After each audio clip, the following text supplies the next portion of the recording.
Hello people, welcome back to my channel. আজকে আমরা mango আর vanilla pudding বানাবো। তার জন্য প্রথমে আমাদের ম্যাঙ্গো নিয়ে নিতে হবে, একটা পাকা আম নিয়ে নিতে হবে, তারপরে এরকম করে কেটে তারপরে স্কুপ আউট করে বার করতে হবে, তাহলে ইজিলি বেরিয়ে যাবে। কিছু পোর্শন ম্যাঙ্গো রেখে দেবো, যেটা আমরা গার্নিশিং এর সময় উপরে দিয়ে গার্নিশ করে নেবো।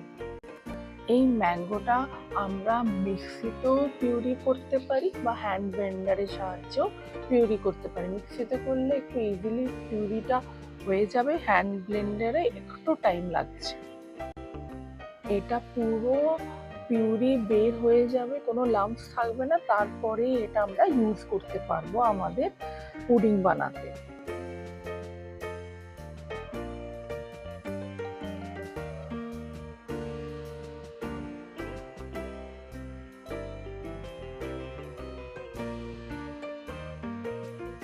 হ্যান্ড ব্লেন্ডার দিয়ে করলে একটা সুবিধা আছে কি, এর আঁশগুলো বেরিয়ে যাবে, এই যে আঁশগুলো দেখা যাচ্ছে।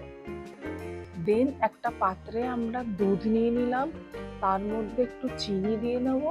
ওই চিনির মধ্যে একটু নকুলদানা ছিল, আমার মা নকুলদানা রাখে, ওটা দেওয়া ছিল। আর তারপরে দিয়ে নেবো হচ্ছে ভ্যানিলা কাস্টার্ড।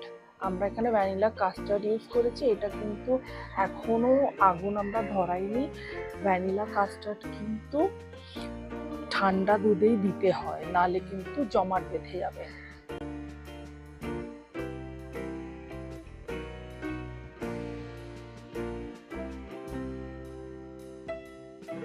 এবার ভ্যানিলা কাস্টার্ড দিয়েছি, একটু নাড়িয়ে নেব। নাড়িয়ে নেওয়ার পর তারপরে আমরা গ্যাসটা ধরাবো। একটু নাড়িয়ে নিয়েছি, এবার গ্যাসটাও ধরিয়ে দিয়েছি।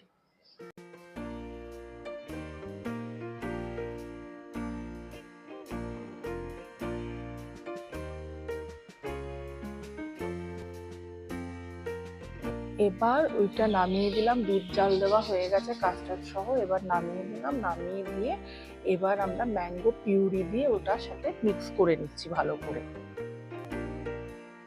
ভালো করে মিক্স করে নিতে হবে যেন কোনো লাম্পস না থাকে। আপনারা চাইলে এটা কিন্তু মিক্সিতেও মিক্স করে নিতে পারে, তাহলে ভালোভাবে লাম্পসগুলো মিশে যাবে, নাহলে কিন্তু লাম্পস থেকে যাবে। দেন একটা প্যানে আমরা ওই 3-4 চামচ মতন চিনি দিলাম, তার উপরে একটু জল দিয়ে দেব। এই চিনিটাকে আমাদের ক্যারামেলাইজ করতে হবে, জল দিয়ে নাড়িয়েই যেতে হবে, কিন্তু বেশিক্ষণ রাখা যাবে না, নাহলে কিন্তু চিনি কিন্তু আবার জল শোক করে আবার সেই চিনি হয়ে যাবে। সেই জন্য চিনিটা এখন গলে যাবে, তারপরে আমরা কিন্তু নামিয়ে নেব।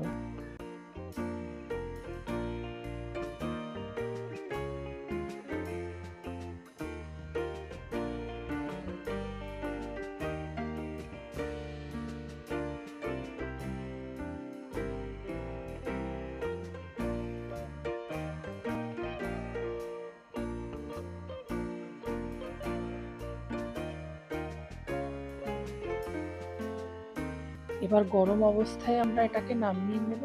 নামিয়ে নিয়ে এই যে ব্রাউন ব্রাউন হয়ে গেছে, এটা ক্যারামেলাইজ হয়ে গেছে। দেন এর উপরেই আমরা ওই ম্যাঙ্গো পিউরি ভ্যানিলার সাথে যেটা মিক্স করেছি সেটা আমরা দিয়ে দিলাম। দিয়ে একটা ফয়েল পেপার দিয়ে ভালো করে এটাকে কভার করে রাখতে হবে। 1 ঘন্টা বাইরে রেখে তারপরে ওটাকে ফ্রিজে রেখে দিতে হবে, অ্যাটলিস্ট 2 to 3 আওয়ার্স। প্রায় 4 আওয়ার্স হয়ে গেছে। এবার এটাকে আমরা বার করে নিচ্ছি। বার করে নেওয়ার পর এর উপরে আমরা ম্যাঙ্গো দিয়ে গার্নিশ করে নিচ্ছি।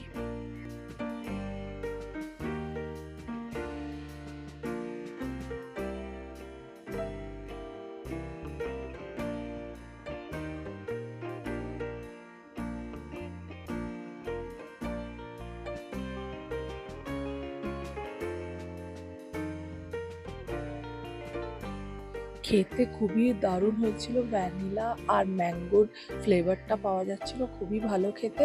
এটা অবশ্যই ট্রাই করে দেখবেন। আর যদি এই ভিডিওটা ভালো লেগে থাকে তো লাইক, শেয়ার আর সাবস্ক্রাইব করে দেবেন। Thank you.